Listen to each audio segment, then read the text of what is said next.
everybody. Welcome back to Goodnight, Lighthouse. I'm Miss Dorothy, and I'm here to read you another story. And I'm going to read you a story today about a little hedgehog with a big problem. This book is called Ouch! Ouch! This is a story about a little hedgehog who's getting ready for the fall to end and winter to start. And he's getting his nest all ready, but when he tries to get in it, something stops him. And we need to get into this book and find out what's happening with this little hedgehog and how he solves his problem. Are you ready to get inside this book with Miss Dorothy? Good. I need you to sit up and listen up, because here we go. Ouch! Written by Ragnhild Scamell and Michael Terry. Hedgehog had just finished building her winter nest under the old apple tree. Not too large and not too small. Just right for a nice long winter sleep. Wow, that looks like a cozy nest. Suddenly, a juicy red apple landed on her back. Plop! Ouch! Squeaked Hedgehog. She curled into a spiny ball, hoping it would fall off. But when she uncurled, the juicy red apple was still there. Hedgehog tried to squeeze herself and the apple into the beautiful new nest. But could she get in? No, she could not. Not with the apple on her back. The nest was too small. Oh dear! She can't fit into her nest because there's an apple stuck on her back. Squirrely scurrying past with an armful of brown nuts stopped to help. Annie pushed, Annie struggled, Annie heaved, Annie tugged. Squirrel's trying to help. But the juicy red apple stayed where it was. Worse still, 3 of the squirrel's brown nuts got caught in Hedgehog's spines. So now she had a juicy red apple and 3 brown nuts on her back. This is just getting worse. Oh dear, wailed Hedgehog. Winter is coming and I can't get into my nest. What will I do? Oink, oink. Try rolling on your back, snorted Pig, trotting up. That'll get rid of it all. Well, that's a good idea. Hedgehog threw herself onto the ground. Her little legs paddled in the air as she twisted and wriggled and rolled. Did it work? Has it all gone? She asked hopefully, scrappling to her feet. Pig shook his head. No. The juicy red apple and the 3 brown nuts were still there. So were a small green pear and crumpled up brown leaf. Oh dear, sighed Hedgehog, rolling her eyes. But up in the sky, sailing towards Hedgehog, she saw a colorful piece of paper. Bother, she cried. This way and that she ran as fast as she could. This way and that drifted the paper. Oh no, she's so worried that paper's going to get stuck on her back with everything else. And it did. It landed right on her back between the apple and the 3 brown nuts. It's not fair, cried Hedgehog, who now had a juicy red apple, 3 brown nuts, a small green pear, a crumpled brown leaf, and a colorful piece of paper on her back. I'll never get into my nest. Hedgehog pattered to the pond and gazed at her reflection in the water. Hello, Hedgehog, croak, croak. That's a lot of stuff on your back, croaked Frog.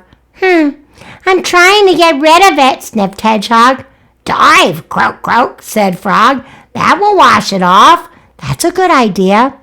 Hedgehog dipped a foot in the murky water and then dived. Splash! Her friends watched Hedgehog bobbing up and down. The juicy red apple, the 3 brown nuts, the small green pear, the crumpled brown leaf, and the colorful piece of paper were all still there. So was a pink water lily. Oh no! Cluck, cluck, cluck, crawled Hedgehog as the others heaved her out of the water. She did look funny. But Hedgehog did not find it funny. Stop laughing, she sputtered and stamped her feet on the ground. Where am I going to sleep? Pig and Squirrel looked worried. So did Frog. I do have one last idea, oink, oink, oinked Pig. Squeeze through the hedge over there. That'll brush everything off. Oink, oink. So Hedgehog closed her eyes and squeezed herself through the thick leaves.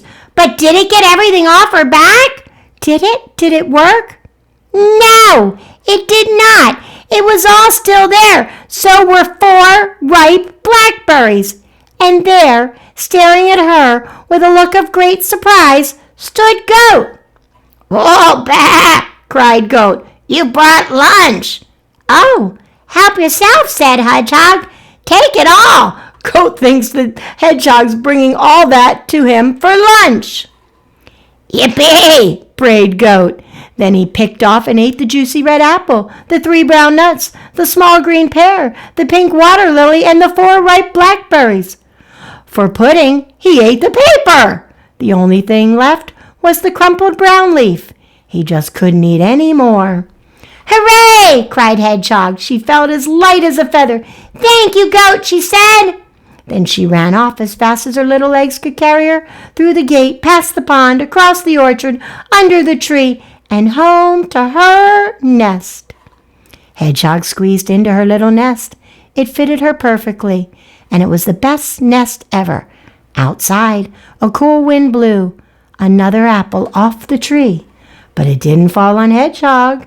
She was safe in her nest and fast, fast asleep. Finally, little Hedgehog gets to get into his nest and go to sleep. What an adventure! Just as he was ready to get in his nest, an apple fell out of the tree and landed right on his pointy back. And he couldn't get it off. And everybody tried to help him, but nothing was working. And every time he tried to fix it, something else would get stuck to his back. Until he ran into the goat. The goat knew what to do. Just join him for lunch and eat that stuff off his back. That solved all the problems, and now little Hedgehog gets to go to sleep for the winter time. This was a fun book, a silly book, and I really, really liked it. I liked how the little Hedgehog's friends kept trying to help him solve his problem. Some of them didn't help a lot, but they tried, and that's what being a friend is. Being a friend means when you see one of your friends with a problem, you stop what you're doing and you try to help them. I hope you'll remember that with your friends. Remember, sometimes our friends will have problems. Maybe they're trying to build something with blocks and it keeps falling down. You could go over and help them. There's a lot of ways you can help your friends. And I hope that you'll remember that. Because remember what Miss Dorothy always tells you the Bible says. If you want to have friends, you need to be a friend.